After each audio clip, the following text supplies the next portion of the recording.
Ahora es el momento de recibir a nuestro invitado, tal cual lo hemos dicho, pone la mañana en camino, el doctor, que además es integrante del consultorio jurídico de la Facultad de Derecho de la Universidad de la República y presidente de la mesa ejecutiva de la Asociación Uruguaya de Fútbol, entre otras cosas, Juan Sereta. Si buscas un portón automático para tu casa o para la oficina, asegúrate que sea fuerte, que sea seguro, que sea práctico, que sea un SEA. Porque solo un portón SEA te asegura el mayor respaldo técnico, un service propio en todo el país y la garantía de todos sus productos. Ingresa en seaportones.uy o llama al 2601-2611. Si vas a elegir un portón, que sea un SEA. Hola Juan, buen día, bienvenido. Muchas gracias, mucho gusto de estar en contacto. En todo caso, Juan, estaría bueno, es una pregunta que le estoy haciendo a todos, ¿cómo vos, en tu condición de ciudadano, no de la República, ciudadano del mundo, estás llevando esto y qué tanto está cambiando tu vida, tu rutina, en fin? Bueno, como todos, intentando en la medida de lo posible mantenernos en el domicilio. En el caso de mi actividad docente, en lo que tiene que ver con las clases que nosotros denominamos teóricas, las continúo dando a través de una plataforma a distancia. Pero bueno, en la actividad concreta en la parte, digamos, de la actividad concreta de consultorio que tiene que ver con litigar, sobre todo en causas que no han sido suspendidas por la feria sanitaria, en esas no tengo más remedio por ahora que hacerlo de manera presencial, así que en las tardes casi todos los días estoy concurriendo a los juzgados donde tenemos alguna causa vinculada a las que llevamos en el consultorio. A pesar de la feria judicial, entonces. Sí, porque la feria judicial excepciona, mejor dicho, de la feria las causas en las que estén en juego derechos fundamentales. Entonces, por ejemplo, las acciones de amparo relativas a medicamentos, esas se siguen tramitando prácticamente con normalidad. Y además, esta coyuntura, a propósito de la crisis sanitaria y de la crisis económica que la crisis sanitaria trae consigo, nos han traído también otros desafíos que nos llevaron a judicializar otras realidades que está viviendo parte de la sociedad, como por ejemplo hoy tenemos sentencia de una acción de amparo que planteamos por los desalojos forzosos en las pensiones de Montevideo. Y al mismo tiempo también se ha dado mayor preocupación por la situación de las cárceles, lo que también nos llevó a presentar algunos recursos, y bueno, y ese tipo de trámites son los que están justamente aceptados de la feria, por lo tanto ahí, por ahora, hay que hacerlo presencial. Y desde esa perspectiva, bueno, cualquiera de estos tres temas que tú has mencionado son temas que suelen estar en tu órbita más acá o más allá del coronavirus, ¿no es cierto? Sí, algunos se han agravado. Por ejemplo, el tema de los medicamentos se mantiene exactamente igual, porque incluso estamos haciendo menos acciones de amparo porque aquellas cuestiones que no son absolutamente urgentes, o sea, donde no está en riesgo la vida, las estamos claro. Esperando un poco a ver si salimos de esto. En el resto, por ejemplo, en el tema de los desalojos forzosos, se ha dado un notorio agravamiento de la situación, porque nosotros hasta ahora nos veníamos manejando sobre todo en el trabajo con población migrante, con algunas estafas que se hacían en pensiones irregulares, pero ahora lo que se está dando es un desalojo, diría yo, que masivo de la mayoría de las pensiones. A propósito de que en las pensiones, y ya no solo referido a migrantes, sino referido a toda la población de las pensiones en Uruguay, o en Montevideo por lo menos. Pero qué interesante lo que decís, me resulta muy aleccionador lo que me contás, Juan, porque si yo no estuviera ahora conversando contigo, diría, mirá vos mi percepción, ¿cuál hubiese sido? En este contexto de crisis global, de crisis mundial, algunas acciones que aunque tengan cierto amparo y cierta lógica y cierto respaldo legal, la condición de fragilidad humana que está viviendo la civilización hace que los lanzamientos, los desalojos, por decir algo, se hubieran visto un tanto postergados naturalmente, sin necesidad de la acción de la norma y la ley. ¿Soy claro lo que planteo? Sí, bueno, es que yo podría coincidir plenamente contigo si me restrinjo al universo de lo más cercano, mi persona. ¿Por qué te digo esto? Los desalojos, por ejemplo, de todos los que arrendamos una finca hipoteca y tenemos un contrato de arrendamiento y pasamos por una inmobiliaria y tenemos una garantía, aunque ahora circunstancialmente por la crisis no podamos pagar el alquiler, no vamos a ser desalojados porque eso sí está comprendido en la feria judicial. Por lo tanto, aunque no haya una norma que nos proteja, que diga se suspenden los desalojos, todos los que tenemos un contrato de arrendamiento no vamos a ser desalojados porque no están recibiendo demandas de desalojo en los juzgados. Pero ¿qué sucede? Existe un universo que tal vez es el que entiendo yo no veíamos mucho hasta que no llega la crisis como esta, de un montón de personas. Siempre hablamos en estos casos de los más vulnerables, exacto, de la gente más pobre, exacto, que no obtenía respuesta al derecho a la vivienda, ya no digamos ser propietario, promitente comprador, socio cooperativista, ni nada de eso, ni siquiera arrendatario con un contrato de arrendamiento, sino que la solución a su vivienda era a propósito de las pensiones. Incluso dentro de las pensiones tenemos dos escalones, tenemos las pensiones que nosotros denominamos regulares, que son las pensiones que tienen registro por el Ministerio de Vivienda y habilitación municipal, y después las pensiones irregulares, aquellas que ni siquiera están registradas. En el caso de las pensiones regulares, los desalojos ante el no pago, y ahí recordemos que el alquiler no es mensual, el alquiler es por día o por semana. Entonces, ante el no pago de la semana o el no pago del día, en el caso de las pensiones regulares, el desalojo se produce solo por la policía, sin participación de la justicia. De manera tal que la feria sanitaria judicial no interfiere en absoluto para esos desalojos. Y en el caso de las pensiones irregulares es peor, porque ahí los desalojos se producen sin siquiera la participación de la policía, o sea, de facto. Entonces, cuando uno podría pero decir, tienen, bueno, en en esos casos, para que nos ilustres, Juan, el propietario que hace un comercio irregular, porque es un servicio irregular, que él mismo está fuera de la norma, ¿no es cierto? Comete, ayúdame vos, no quiero, comete cierta forma de delito también, porque está haciendo algo que no está permitido, ¿no? Que está... Pongámosle ilícito. Está, perfecto, ilícito. Delito ya sería la ley penal. Bien, perfecto. Está haciendo algo ilícito y por lo tanto mal podría apoyarse en una fuerza del Estado como la justicia o incluso la policía. Pero para sacar a esa persona de su propiedad, de su vivienda o de la habitación, ¿a quién requiere? ¿Usa una especie de fuerza de choque? A patadas. Por eso, ese es el problema que tenemos nosotros. Yo intento transmitir eso a mis estudiantes, que nosotros, si nos circunscribimos al mundo del derecho, vemos las cosas muy cuadriculadas, porque decimos, bueno, pero si no está protegido por la ley, si no sé, bueno, no lo va a poder sacar. Sí, pero señores, en la vida real a la gente la sacan de prepo. Entendido. Entonces, nosotros tenemos que también tener herramientas, porque no vamos a ir al enfrentamiento con los que sacan de prepo, no vamos a ir por las mismas vías. Tenemos que tener también herramientas jurídicas para evitar eso, para tutelar los derechos que están comprometidos ante esas actitudes de facto. Por supuesto que ilícitas, pero además de facto. Entendido. En ese sentido, esa situación entonces, en el marco de esta crisis, ¿se ha deteriorado, se ha agravado? Absolutamente, porque nosotros ahora estamos dando cuenta de un universo de personas que seguramente estaban al lado nuestro y nosotros no las veíamos, o no las veíamos con el detenimiento necesario.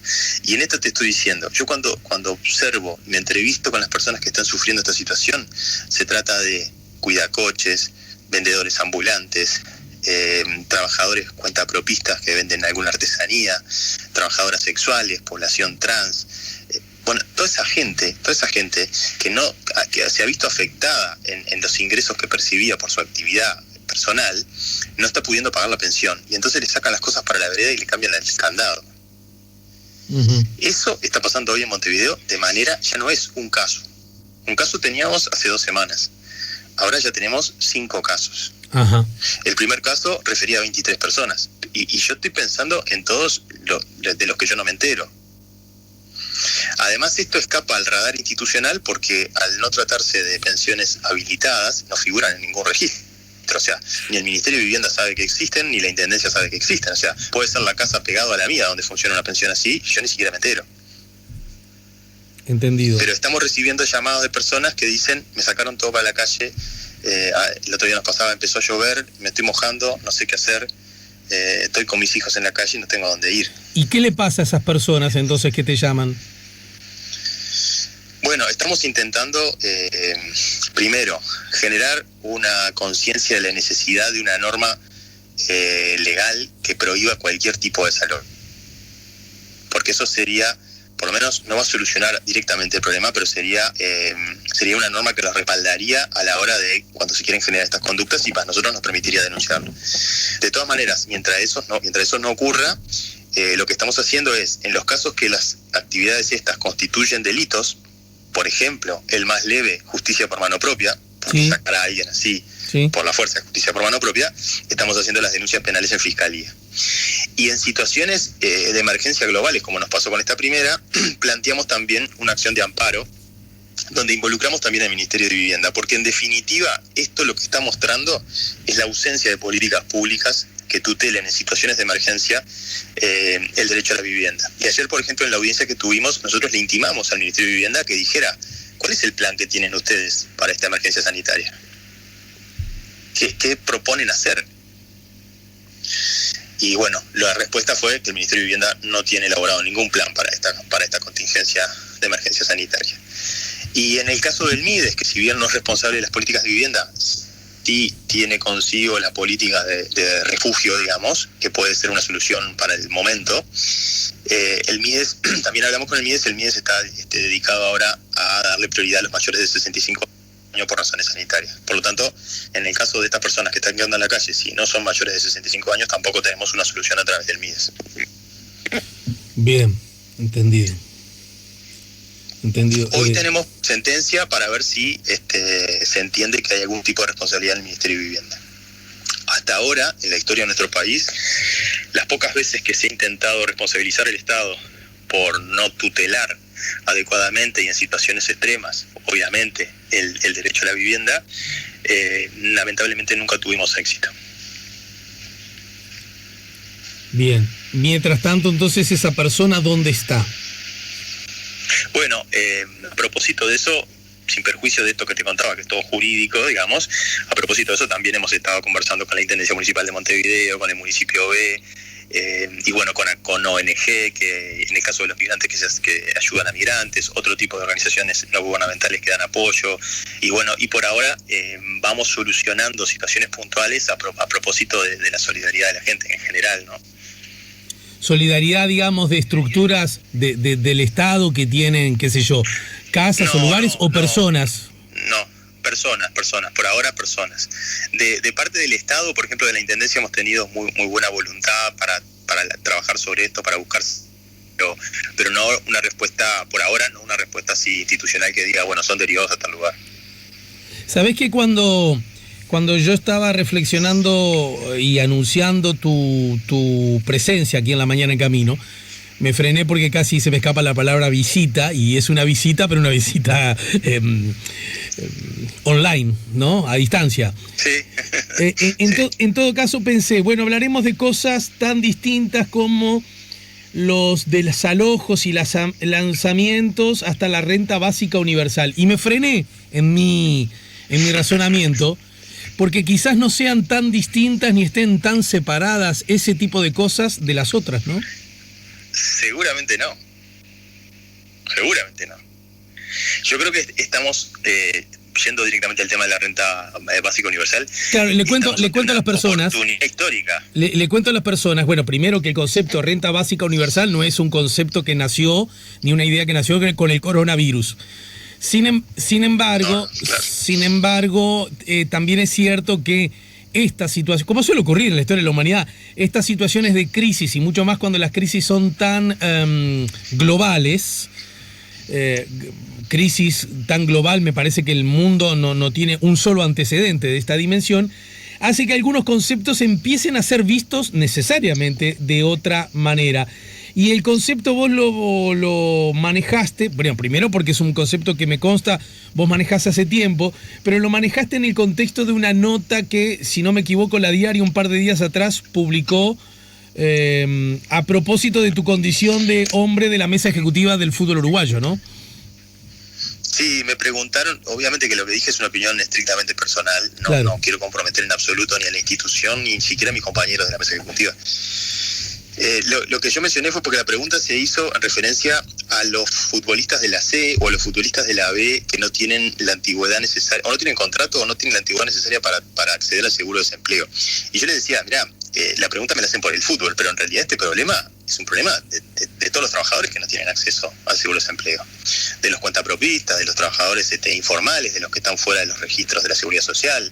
O sea, lo mismo te podría decir, no necesariamente porque sean jugadores de fútbol. Yo entiendo, la pregunta era porque la sección de la diaria que me la hacía era de deporte, pero la respuesta, a mi juicio, debería ser estatal y no solamente pensada en los jugadores de fútbol, debería ser pensada en todos aquellos que no tienen cobertura de seguridad social. Porque estas crisis lo que te muestran es los agujeros que tiene el sistema de protección.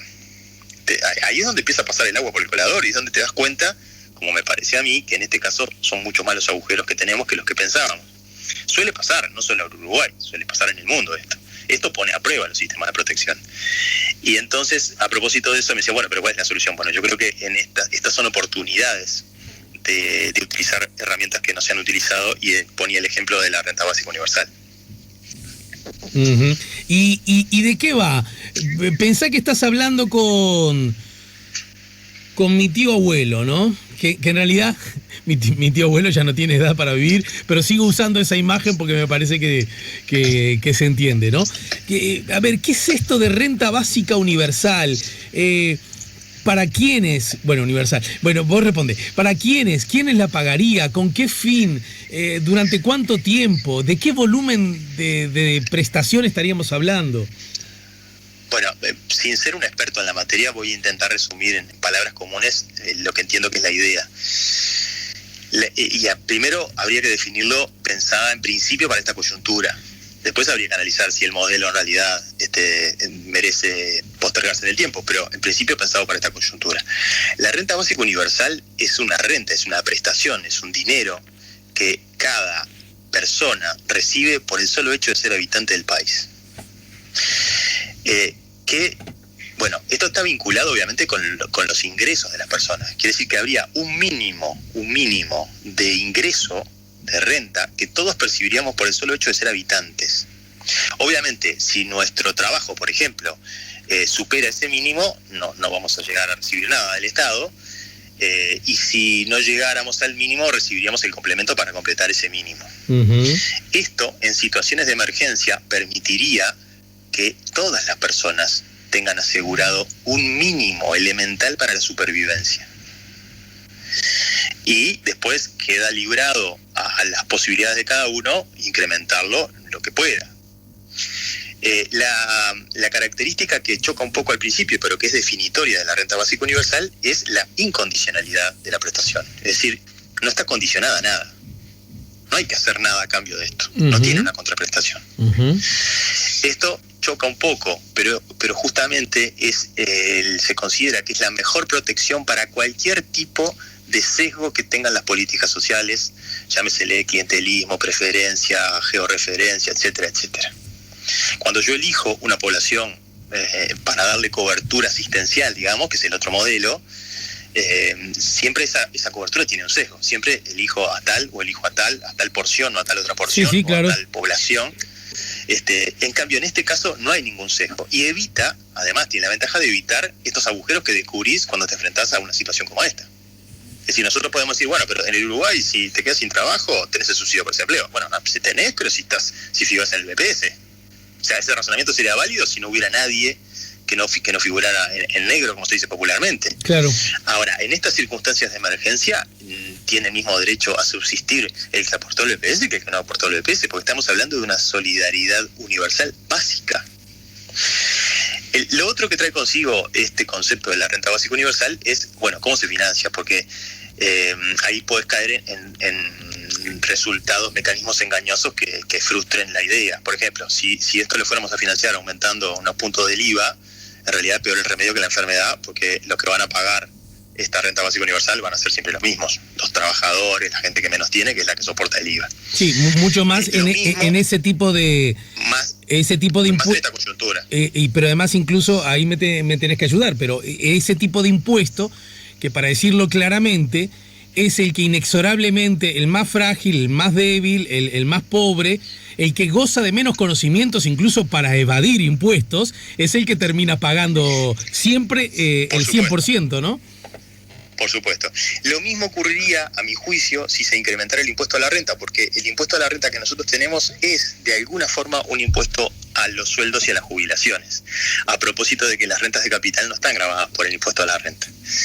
Entonces, tampoco sería razonable solventarlo con un aumento del impuesto a la renta. Por eso, conceptualmente, lo que sí mueve el tablero es que esto se financie con un impuesto al patrimonio. Porque esa es la única manera de que no se... Porque incluso si subiese el impuesto a la renta, a las rentas de industria y comercio, ahí también eso normalmente se traslada a los precios. Entonces al final terminás en el mismo círculo vicioso. En general, en los países que han tenido alguna experiencia de este tipo, la única manera de que esto funcione con el fin perseguido, o una de las maneras, es que se grave o se financie con un aumento del impuesto al patrimonio. Que en el Uruguay, convengamos, no estoy hablando de hablar de gravar a el que tiene el propietario de la casita donde vive, no estamos hablando de eso. Estamos hablando de que el monto mínimo imponible sea bastante importante. Y en ese contexto, y solo para hablarlo en líneas generales, ¿estaríamos hablando de un momento crítico como el que estamos viviendo o forma parte de una idea, como otros pensadores en el mundo sostienen, que tiene que estar vinculado a la sola condición de ser todos seres humanos?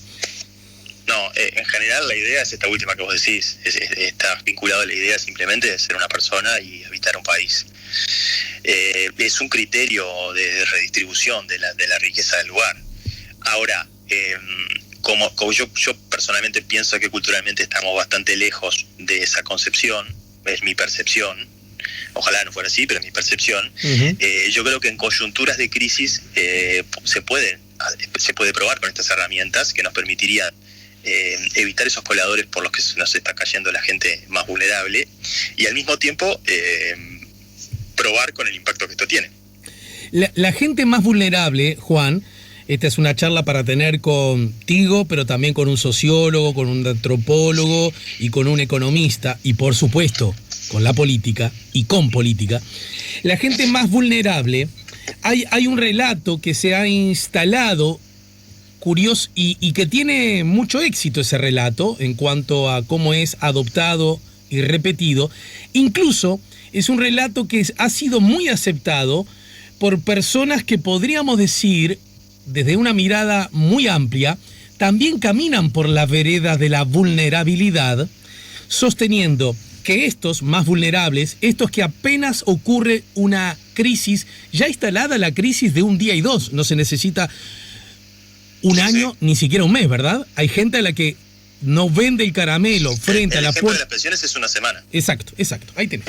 Bueno, que de alguna manera se ha instalado la idea que a esas personas les va mal materialmente en la vida, en los otros planos no tenemos ni siquiera hasta probablemente ni derecho a intervenir o opinar, porque entre otras cosas, o bien se lo han buscado o bien no han hecho el esfuerzo suficiente, o bien han preferido rascarse el ombligo. Sí.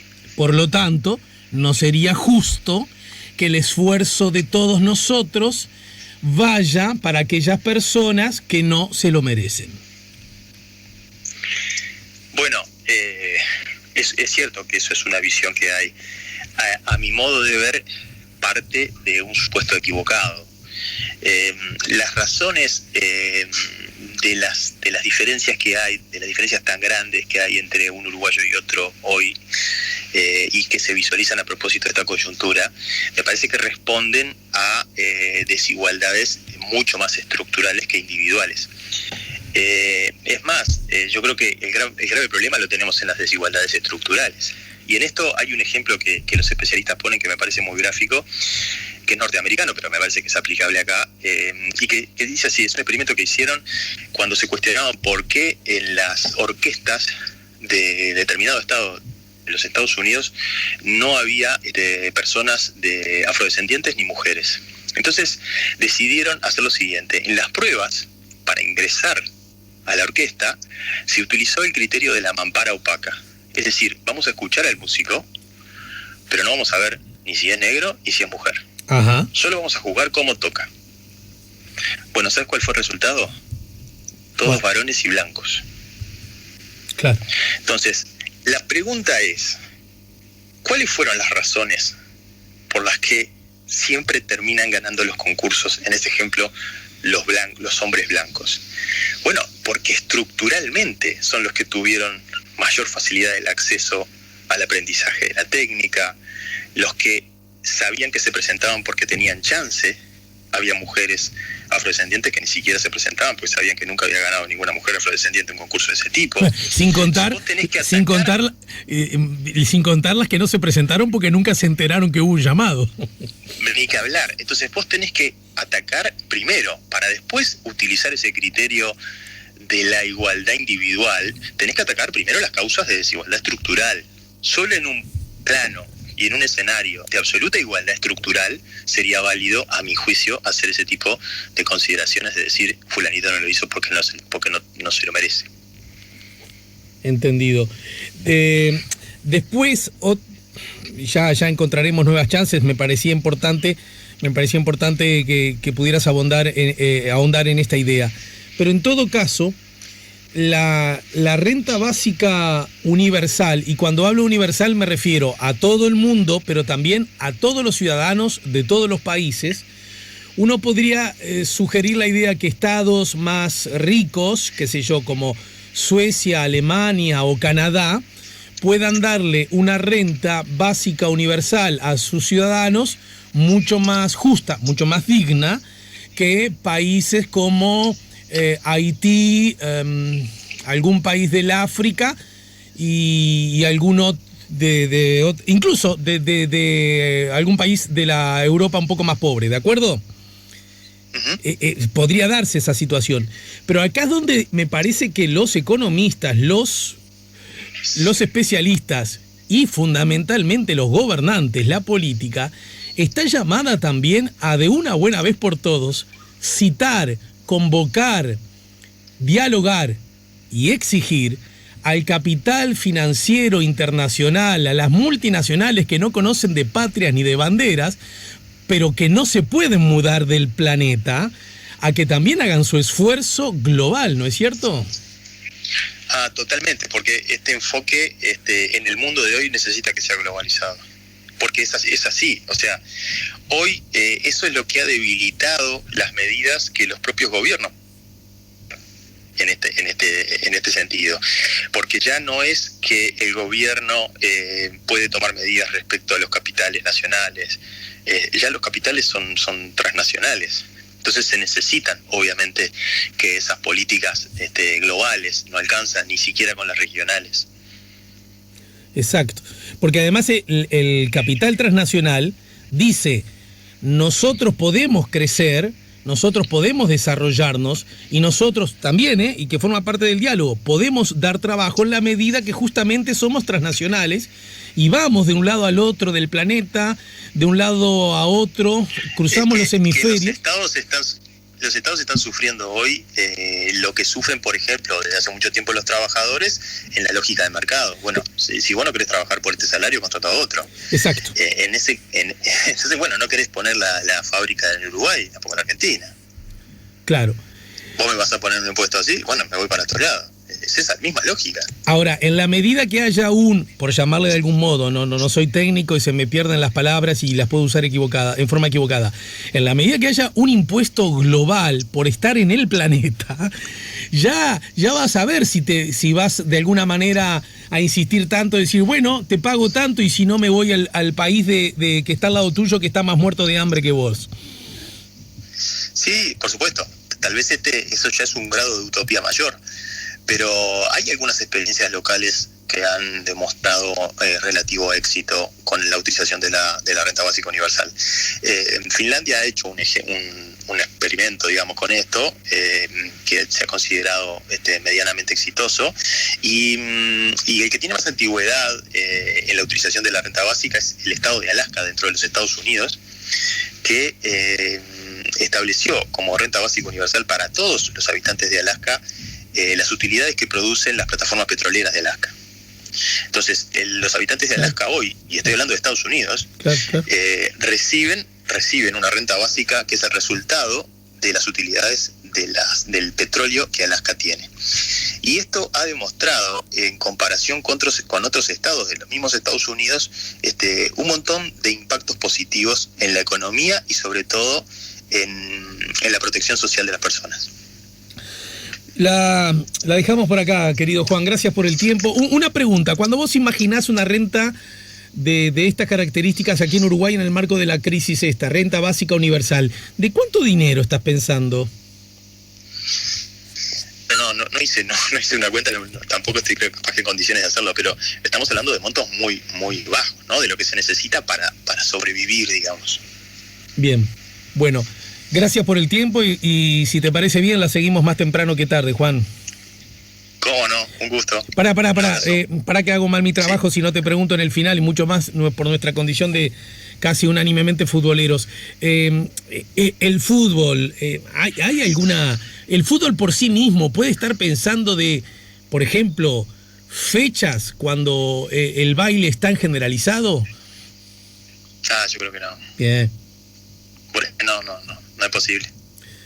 Gracias, Juan, No, por nada, un abrazo grande.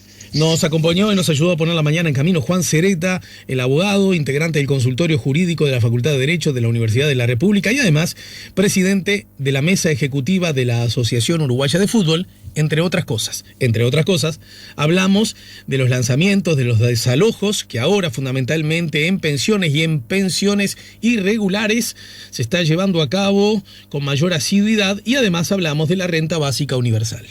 Si buscas un portón automático para tu casa o para la oficina, asegúrate que sea fuerte, que sea seguro, que sea práctico, que sea un SEA. Porque solo un portón SEA te asegura el mayor respaldo técnico, un service propio en todo el país y la garantía de todos sus productos. Ingresa en seaportones.uy o llama al 2601-2611. Si vas a elegir un portón, que sea un SEA.